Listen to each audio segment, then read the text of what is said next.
összesen további 7 milliárd forintot szán a tűzoltóság technikai megújulására. A tűzoltóság technikai fejlesztésének első lépése az, hogy lecserélik a jelenlegi gépjármű fecskendő állomány 2/3-át. Ennek költsége több mint 8 milliárd forint. Ez az összeg nem sok ahhoz képest, ha azt nézzük, hogy a tűzoltók évente több mint 40 000 bevetésen vesznek részt, mondta az ünnepélyes átadáson Kunce Gábor belügyminiszter. A fejlesztési beruházásra 8 cég 51 ajánlattal pályázott. Az átadott felszereléseket 31 kormányzat képviselője összesen 34 korszerű tűzoltó fecskendővel felszerelt autót vehetett át Budapesten. A kormányhatározat szerint az idén 1,5 milliárd 25 évesnél is idősebb gépeket egy tolvonással múzeumi darabokká átminősíteni. Más utat választott a tűzoltóság. Belekezdtek az elmúlt 130 év történetének legnagyobb fejlesztésébe. Nagy József 6 éve javítja a tűzoltóautókat.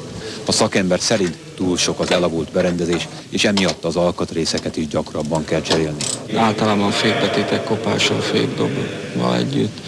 A kuplungnál a kuplung szerkezet és a tárcsa nagyon megégésebből kifolyólag cserélni kell. A tűzoltóság felszerelésének nagy részét még a 60-as, 70-es években gyártották. Így előfordulhat, hogy a baleset helyszínére érkező buzgó lánglovagokat tétlenségre kárhoztatja saját technikájuk. Nem nagyon felel meg a mostani kihívásoknak, hiszen az utóbbi időben egyre többször kell a tűzoltóságnak beavatkozni, nem csak kimondottan tűzoltásnál, hanem ez kiegészült a tűzvédelmi törvény hatályba lépése óta a műszaki mentéssel is.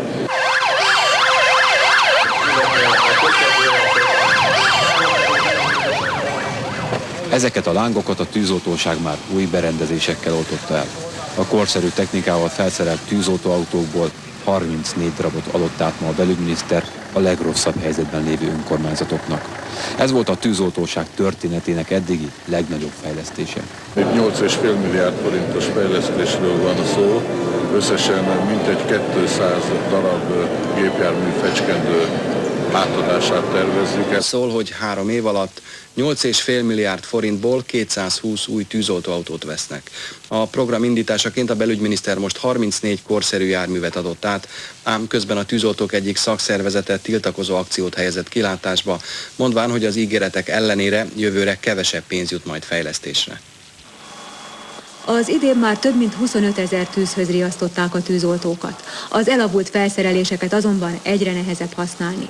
A szaknyelven fecskendőnek nevezett tűzoltóautók 2/3-át cserélik majd ki a következő 3 évben ezekre az új típusokra. Ma a gépjármű fecskendők átlag életkora lényegesen meghaladja a 10 évet, ennek a fejlesztésnek a befejezéseként viszont 5 év alá csökken. A tűzoltóság történetét 134 éve írják, azóta az országos parancsnok szerint ilyen sok tűzoltóautót egyszerre még nem kapott a szervezet. Tűzoltásra ezek a korszerű technikák mindenféle követelménynek megfelelnek.